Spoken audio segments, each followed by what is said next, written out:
किसी गांव में एक सीधा साधा मगर ईमानदार आदमी रहता था। उसका नाम था रहीम चाचा। रहीम चाचा बूढ़े हो चले थे, मगर आज भी नमाज, सच्चाई और मेहनत से अपनी जिंदगी गुजारते थे। उनका एक छोटा सा पुराना घर था जो मिट्टी और लकड़ी से बना हुआ था, लेकिन लोग उसे कहते थे ईमान वाला घर, क्योंकि उस घर से हमेशा नेकी की रोशनी निकलती थी।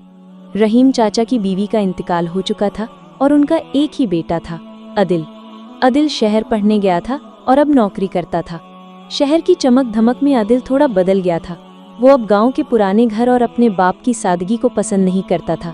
एक दिन अदिल गांव वापस आया, बड़े बड़े जूते, मोबाइल, स्टाइलिश कपड़े। आते ही बोला, अब्बू ये घर बहुत पुराना हो गया है, मैं इसे गिराकर नया बड़ा बंगला बनवाऊंगा। रहीम चाचा मुस्कुराए, बेटा ये घर मिट्टी का सही मगर ईमान का किला है, इसमें जो बरकत है वो शायद बंगले में ना हो।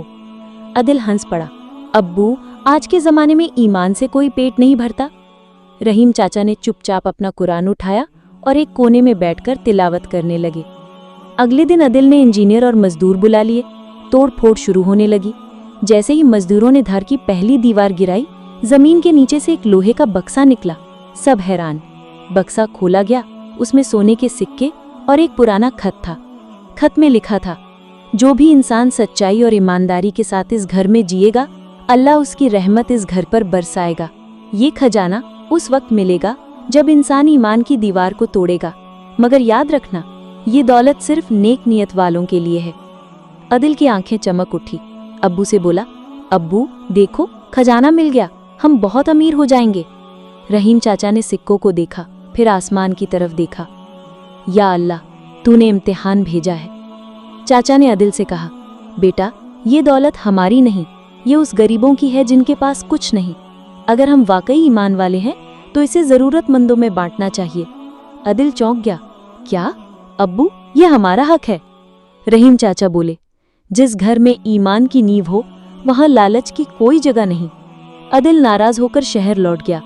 कुछ हफ्तों बाद उसे नौकरी से निकाल दिया गया, फ्रॉड का इल्जाम लगाकर।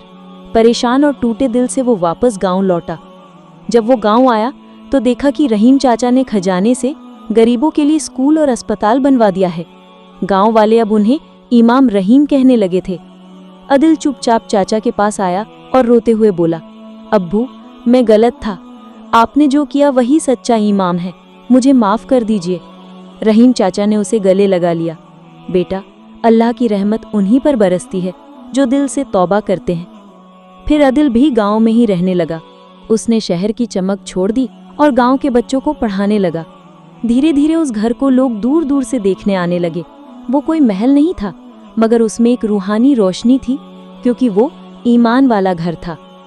कहानी का संदेश, ईमान, सच्चाई और नेक नियत से जो घर बसता है उसमें अल्लाह की बरकत खुद चल कर आती है।